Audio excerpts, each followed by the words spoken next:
Mesdames et messieurs, c'est avec beaucoup de punch, beaucoup de tonus et beaucoup de plaisir que je vous retrouve à nouveau au rendez-vous de votre magazine Écho du Kiosque sur Révélation Web TV. Mesdames et messieurs, comme vous le savez déjà, c'est le décryptage. Il s'agit du décryptage de l'actualité sur le plan national et ce avec les amis lecteurs que nous allons retrouver donc sans plus tarder. Tout de suite, le premier lecteur. Oui, bonjour monsieur, bonjour. Le premier lecteur, je veux le voir rapidement. Bonjour monsieur le journaliste. Comment allez-vous? Ça va très bien. D'accord, vous voudrez bien mettre votre masque. Merci bien. Merci bien, merci de vous présenter. On vous appelle comment? Oui, mon nom à l'état civil est Rundaro Martial. D'accord. Quel est le journal que vous avez lu aujourd'hui? Le potentiel. Alors, que peut-on retenir? Oui, le titre qui m'a beaucoup intéressé, c'est la fermeture du palais de Savalou. J'ai lu dans le journal que la justice a ordonné la fermeture de ce palais. Et à cause des guéguerres entre les fils de Savalou. Vraiment, je voudrais profiter de votre caméra pour parler à nos chers frères de Savalou. Le trône n'est pas quelque chose de discutable. Ils n'ont qu'à vraiment aller dans les règles de l'art et faire les choses dans les normes pour que le nouveau roi soit intronisé. On ne badine pas avec la royauté.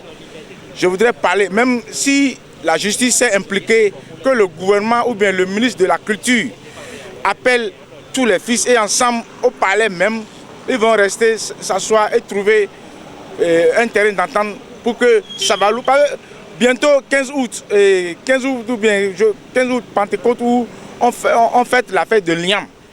Maintenant, s'il n'y a pas le roi qui va organiser, qui va organiser les choses, donc le gouvernement n'a qu'à vite intervenir pour que nous ayons un nouveau roi. D'accord. En tout cas, c'est votre avis, c'est votre commentaire, ça se passe de tout commentaire. On va retrouver un autre lecteur du kiosque, deuxième intervenant dans ce programme. Bonjour monsieur. Bonjour monsieur le journaliste. Merci de vous présenter, vous, on vous appelle comment? Appelez-moi Dolly Roméo. D'accord. Quel est le journal que vous avez lu aujourd'hui? L'événement précis. Voilà, merci de retourner. Voilà. Le titre qui vous a impressionné, qu'avez-vous à dire à propos? Classement de la Banque mondiale. Exploit historique, le Bénin devient un pays à revenu intermédiaire. Dans l'histoire, ça fait la première fois que le Bénin vient de rentrer dans les grands pays. Vous constatez avec moi, depuis le 1er juin, chaque 1er juin, la Banque mondiale fait les classements.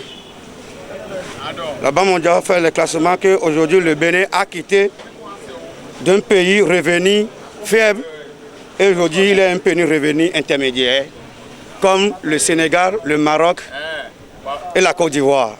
Donc grâce aux réformes de son naissance parti talon, avec le ministre titulaire Wadaï, pour ces réformes, les réformes ont commencé à faire des fruits. Et pour cela aujourd'hui, la Banque mondiale a classé le Bénin des revenus immédiats. Donc c'est de la première fois dans l'histoire. Donc il faudrait que les réformes aboutissent au jour le jour. Et aujourd'hui, la croissance du Bénin est augmentée de 6,9%. Donc c'est déjà bon, c'est une bonne réforme. D'accord. Je vous remercie. Merci beaucoup pour votre intervention dans ce programme avec la permission de M. Angelo Azagba qui fait office de réalisateur aujourd'hui. Je vais retrouver donc un autre lecteur du kiosque. Bonjour monsieur. Oui, bonjour monsieur le journaliste. Oui, puis-je vous connaître? Oui, à l'état civil, je réponds au nom de Blaise Danso Atakon. D'accord. J'ai l'Afrique en marche en main.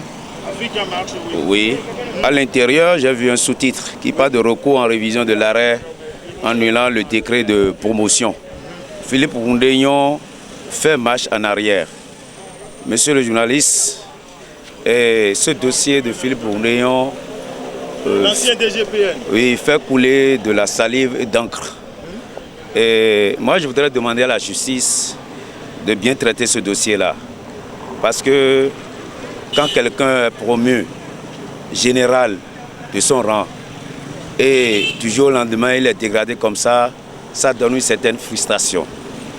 Je voudrais demander aux juges de puiser de leur indépendance pour rendre des décisions vraiment plus cohérentes pour le peuple.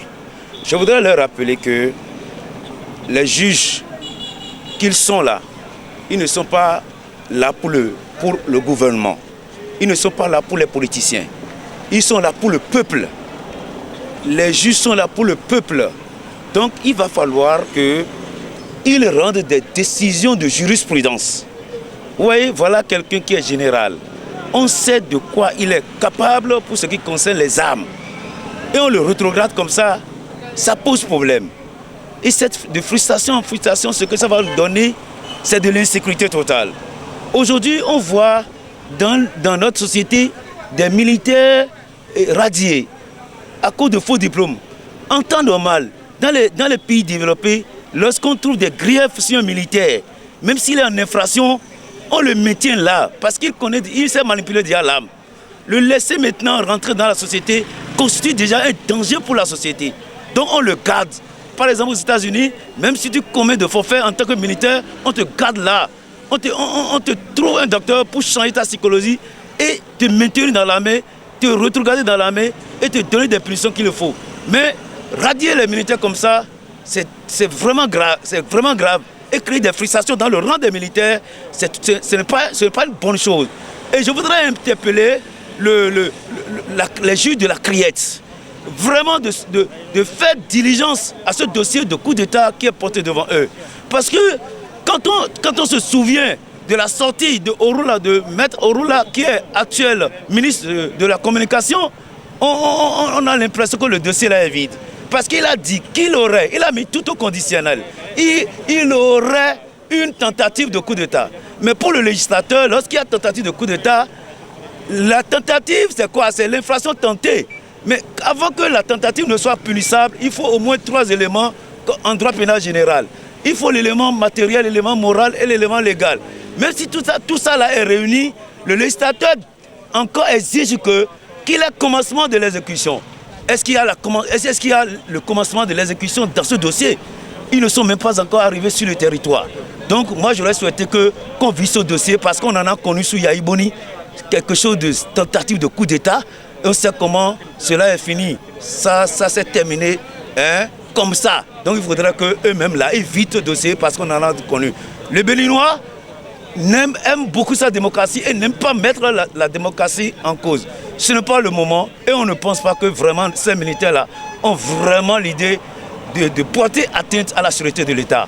Je vous remercie. Merci beaucoup. Mesdames et messieurs, le respect des gestes barrières est très important, surtout en ce temps de Covid-19. Je vais pouvoir donc me laver les mains comme cela se doit, comme indiqué par le gouvernement, avant donc de mettre un bémol à cette émission. Donc vous me suivez très gentiment.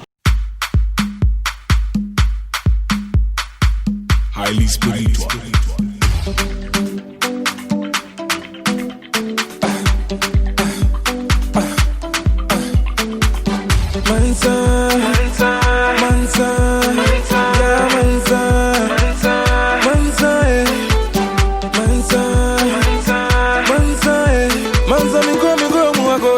Voilà, je le disais, nous sommes aujourd'hui le lundi 6 juillet de l'an 2020.